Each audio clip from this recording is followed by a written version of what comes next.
tentu dapatnya di Bali, bisa jadi di Jakarta juga gitu, di rumah gitu. Jadi sekarang kondisinya masih, trombositnya masih rendah dan perlu di catch up gitu. Mungkin akan beberapa hari ke depan akan di rumah sakit dulu sampai kondisi dia membaik. Berarti udah berapa hari semenjak masuk rumah sakit atau gejala gitu? Sebenarnya di rumah sakitnya itu ini udah hari ketiga, baru hari ketiga. Karena sebelum hari ketiga ini 4 hari ke belakang tuh sebenarnya dia udah panas gitu, cuman naik turun aja panasnya. Dan aku pikir kalau anak panas itu kan kita harus coba dulu ya 3 hari pertama. Kalau memang belum reda juga baru hari keempatnya itu dibawa ke dokter gitu. Jadi sebelum bawa ke dokter itu aku tes secara cara-cara tradisional dulu.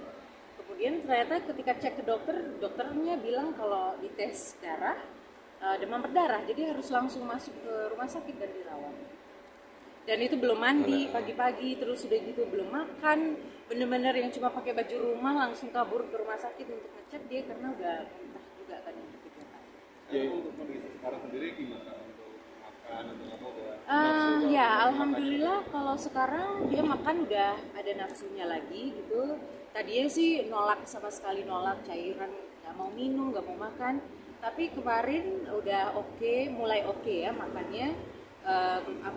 Dokternya juga bilang apa yang kalau dia request makanan apa silahkan aja asal masih dalam tahap yang wajar gitu makanannya, nggak yang aneh-aneh gitu.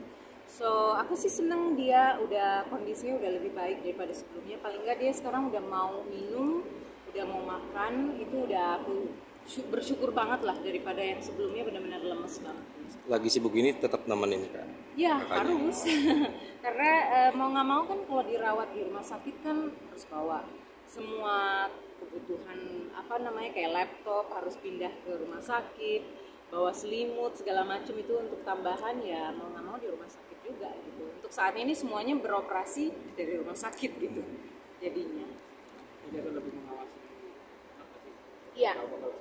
Ya pasti, dan jadinya lebih ekstra lagi gitu yang harus perlu diawasi karena kan kondisi anak itu kan masih lemes dan setiap 12 jam itu diambil darah.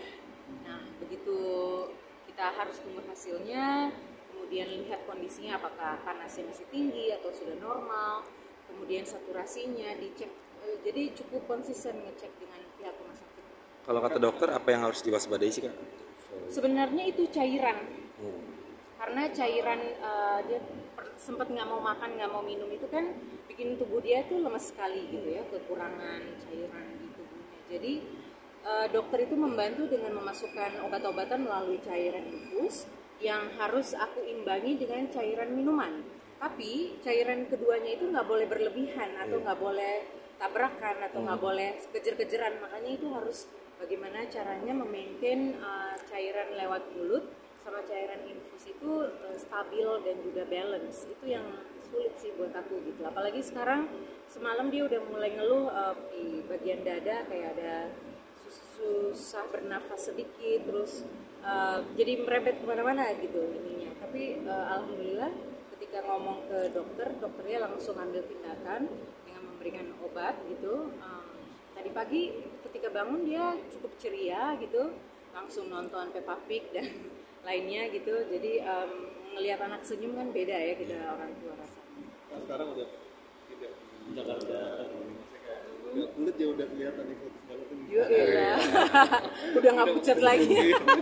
Ya karena memang orang Asia harus stay di Asia kayaknya, karena kalau di Eropa gitu kan 4 season ya. Jadi kadang-kadang dalam satu hari, apalagi di Belanda itu dalam satu hari itu bisa 4 season. Kadang-kadang bisa turun salju, bisa keluar rumah kita udah pakai baju winter nggak taunya panas misalnya gitu, atau sebaliknya juga begitu. Jadi nggak bisa diprediksi. Cuman ya karena anakku udah minta balik ke sini gitu, jadi buat aku nggak ada beban lagi juga gitu.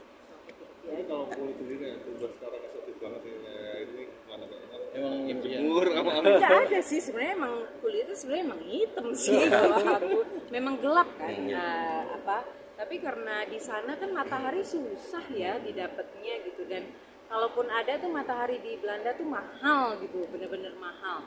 Begitu kita mencoba untuk mau berjemur dikit itu matahari bisa tiba-tiba hilang gitu. Makanya itu mahal banget yang namanya matahari di Belanda. Ini Exxon udah mulai nular juga nih kayaknya, bisa bahasa Belanda sih. Kalau untuk dapat residen visa di Belanda mau ada tesnya, jadi nggak mungkin kita kucuk-kucuk datang ke sana nggak ada domisili, itu nggak boleh di sana. Terus harus ada insurance, harus ada tes tahap awal itu sebelum kita untuk pindah ke sana. Jadi ada beberapa step by step dan sebelum tes itu kan harus ikut sekolah bahasa dulu. Itu bisa minimal 6 bulan atau sampai 1 tahun. Itu baru tahap pertama. Nanti sampai sana kalau mau perpanjang visanya itu juga ada tahapan lain, harus ikut ujian lagi dan ikut sekolah lagi. Jadi udah otak ya, kita udah mikirin harus ngejar bills gitu, payment, tapi harus mikirin sekolah juga gitu, so double pemikirannya. Tapi oke sih, itu menjadi pengalaman yang berharga banget gitu ya, karena kan bisa melihat bagaimana kehidupan di sini, kehidupan di sana. Ada plus minus pasti, yang plus tentu kita pakai lah supaya untuk perbaikan hidup misalnya gitu. Tapi ya kalau yang negatif ya of course kita nggak usah ikutin. Tapi beda banget ya kan, maksudnya di sini mungkin banyak teman-teman Iya, di sana ada sih teman-teman juga, banyak orang Indonesia di sana kan, hampir banyak sih, mungkin ada kali I don't know, maybe 11.000, 17.000 orang Indonesia, dan setiap sudut ada restoran Indonesia. Itu sebenarnya cukup memberi rasa kangen yang kadang-kadang mungkin yang lebih berasa pada saat Lebaran sih. Lebaran itu kan kalau di sini kita bisa saling berkunjung ke mana, terus makanannya bener-bener digelar. Apalagi kalau di Aceh gitu kan, ke rumah nenek misalnya gitu, bakar petasan. Di sana kan nggak ada yang begitu, yang takbiran gitu kan nggak kedengeran. Terus sudah gitu kalau bakar-bakar lilin di sini kan udah biasa, malam takbiran. Di sana kan nggak ada. Mungkin yang bikin kangennya tuh seperti itu gitu. Terus bagi-bagi uang jajan gitu ya, walaupun udah umur 43 tahun kan kadang-kadang kangen ya, dikasih amplop misalnya gitu ya, hal-hal kecil seperti itulah bikin kangen.